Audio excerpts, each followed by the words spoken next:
আসসালামু আলাইকুম। আজকে একটি গুরুত্বপূর্ণ কথা বলবো। ভিডিওটা সবাই শেয়ার করে দেবেন, সবাই শেয়ার করে দেবেন। ভিডিওটা যে সবার কাছে পৌঁছায়। কথাটি হলো, গত মাসে আমি 540 টাকা ভরছি। গত মাসে 540 টাকা ভরছি আমি। 540 টাকায় আমাকে 35 জিবি দিছে। 540 টাকায় আমারে 35 জিবি দিছে। 35 জিবি ম্যাথ 30 দিন। কিয়া ভাই টাকাটা কি আমার চুরির টাকা? এই টাকাটা কি আমার সুদের টাকা? আরে ভাই, আমি টাকা ভরবো, আমি এমবি দেবে, আমার আবার ম্যাথের কি আছে? গত মাসে আমি 540 টাকা ভরছি। এই মনে করেন আজকে আমার 15 জিবি গেছে, এখনও 20 জিবি আছে।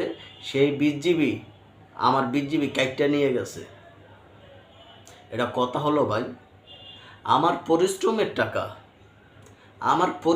টাকা আমি ভরছি। আমার এমবি আমার আজীবন থাকবে। এটা তো আমার চুরির টাকা না ভাই, এটা তো আমার চুরির টাকা না, এটা আমার হালাল টাকা। আমি টাকা কাজ করে আমি এমবি ভরছি। এই এমবি আমার আজীবন থাকবে। এটা মেয়াদ থাকবো কোত্থেকে ভাই? এটা মেয়াদ কি এর? আমি বুঝি না ভাই, এই মেয়াদটা কি এর?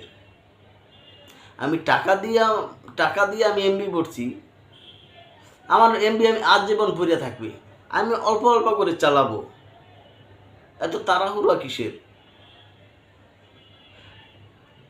তাড়াহুড়া কিসের? আবার মেয়াদ কি এর? এই মেয়াদ কি এর আমি বুঝি না। আমার টাকা দিয়ে আমি এমবি ভরছি, আমার এমবি আমার আজীবন থাকবে। আবার 30 দিন পরে আমার 20 জিবি আসছিল, ওই 20 জিবি আবার কাটতে নিয়ে গেছে। কেন ভাই? এটা তো আমি টাকা দিয়ে ভরছি। এমবিটা তো আমি টাকা দিয়ে ভরছি ভাই। এমবিটা তো আমি টাকা দিয়ে ভরছি। সবাইকে একটি কথা বলতে চাই, এই ভিডিওটা সবাই শেয়ার করে দেবেন। প্রত্যেকটা মানুষে যেন দেখে এই ভিডিওটা, যে সরকারের কাছে যাইয়া পৌঁছে, উনি দেখে যে কোনো একটা ব্যবস্থা করে। আমরা টাকা দিয়ে এমবি ভরবো, সেই এমবি 30 দিন যাবে, আবার এমবি থাকবে, এটি কাইটটা নিয়ে যাবে। এটা তো হয় না ভাই। আমাদের তো কষ্টের টাকা। সবাই ভিডিওটা শেয়ার করে দেবেন, যথেষ্ট পরিমাণ শেয়ার করবেন।